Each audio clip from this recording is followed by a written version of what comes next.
For millions of people every year, it is a dream destination. A place where towering granite cliffs meet lush meadows, where cascading waterfalls whisper tales of ancient power, and where the air hums with a sense of timeless wonder. This is Yosemite National Park. Yosemite is more than just a pretty picture. Its story is one of geological marvel, indigenous connection and struggle, and a hard-fought battle for preservation. That story begins long before any humans set foot in this iconic valley.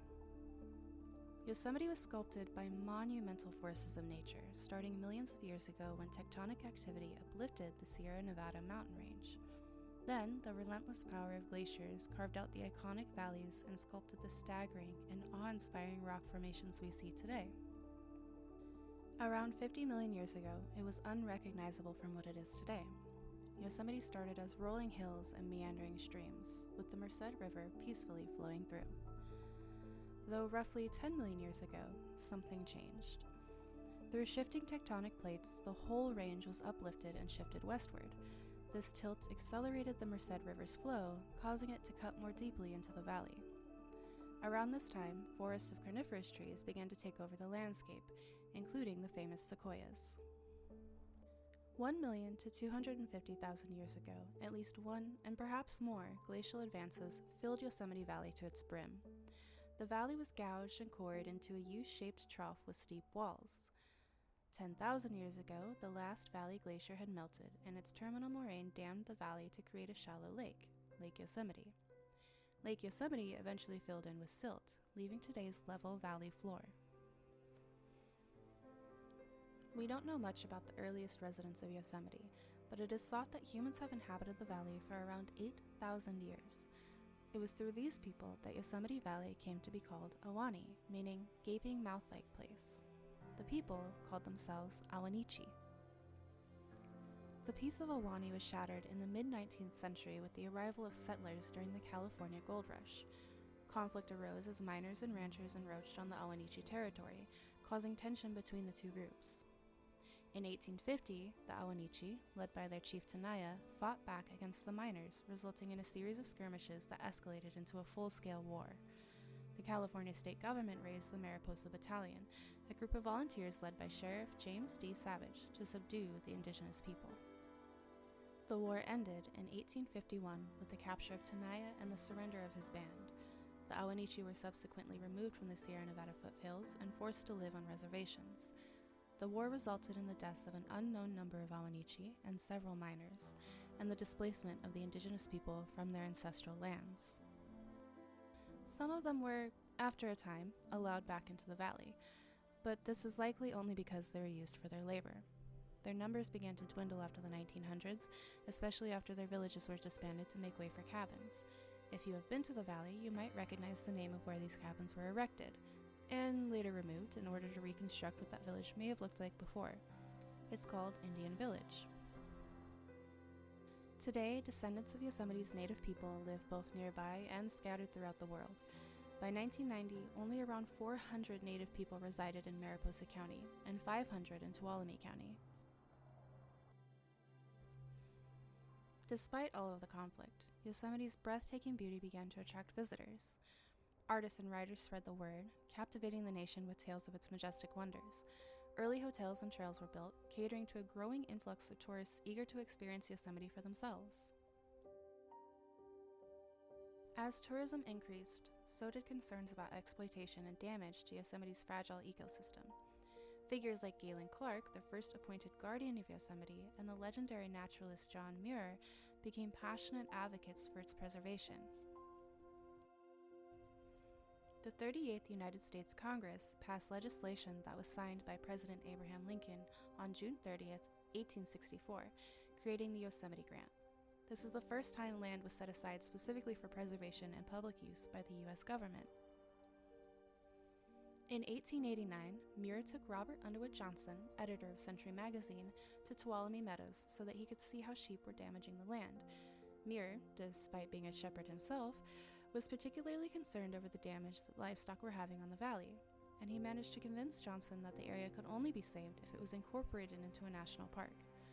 Johnson's publication of Muir's exposés sparked a bill in the U.S. Congress that proposed creating a new, federally administered park surrounding the old Yosemite Grant. Yosemite National Park became a reality just a year later in 1890. Muir had successfully lobbied for Yosemite's protection, but he wasn't done just yet. He asked for additional protections when he toured President Theodore Roosevelt around the park in 1903.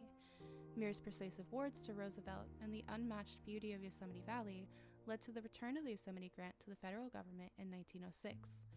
His published writings were also instrumental in the creation of the Grand Canyon and Sequoia National Parks. Muir has inspired people to protect natural areas not for their beauty alone, but also for their ecological importance. In The Yosemite, published in 1912, he wrote, "But no temple made with hands can compare with Yosemite. Every rock in its wall seems to glow with life." Of the 747,956 acres, that's 1,169 square miles or 1,881 kilometers, nearly 95% is designated wilderness. Visitors only see a fraction of the park. Yosemite has an elevation range from 2,127 to 13,114 feet. That would be 648 to 3,997 meters. Of California's 7,000 plant species, approximately 50% occur in the Sierra Nevada and more than 20% within Yosemite Valley alone. Yosemite contains suitable habitats for more than 160 rare plants and more than 400 species of vertebrates, including fish, amphibians, reptiles, birds, and mammals. Perhaps one of the park's most famous residents, the black bears of Yosemite were once famous for breaking into guests' vehicles to steal food. These behaviors were encouraged by guests as the bears were a popular tourist site. Increasing bear and human encounters and increasing property damage led to an aggressive campaign to discourage bears from interacting with guests and their property. You can see the evidence of this throughout the park, where regular trash receptacles have been replaced with bear-proof ones, and campsites have bear-proof food lockers to discourage guests from keeping food in their cars.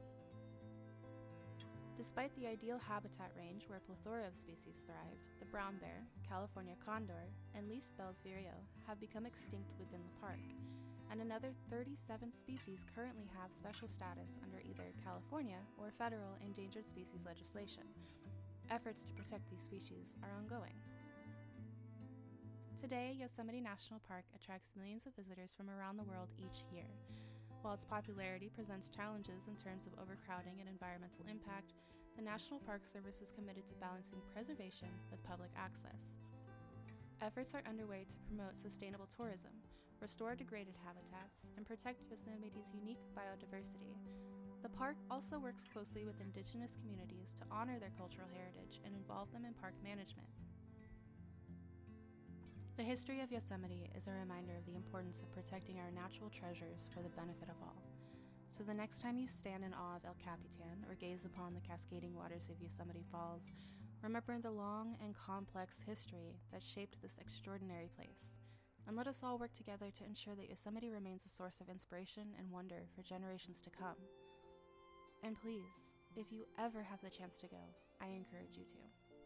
There are no words I could write in this script or photos I could include in this video that would ever convey the majesty and awe-inspiring beauty of this place.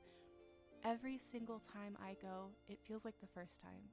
So please visit the park and thank a park ranger and try to leave it better than you found it.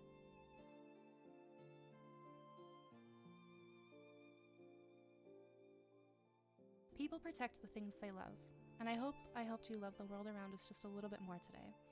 More than ever, it is needed, especially during a time where our parks are in danger from a leadership that does not seem to value them.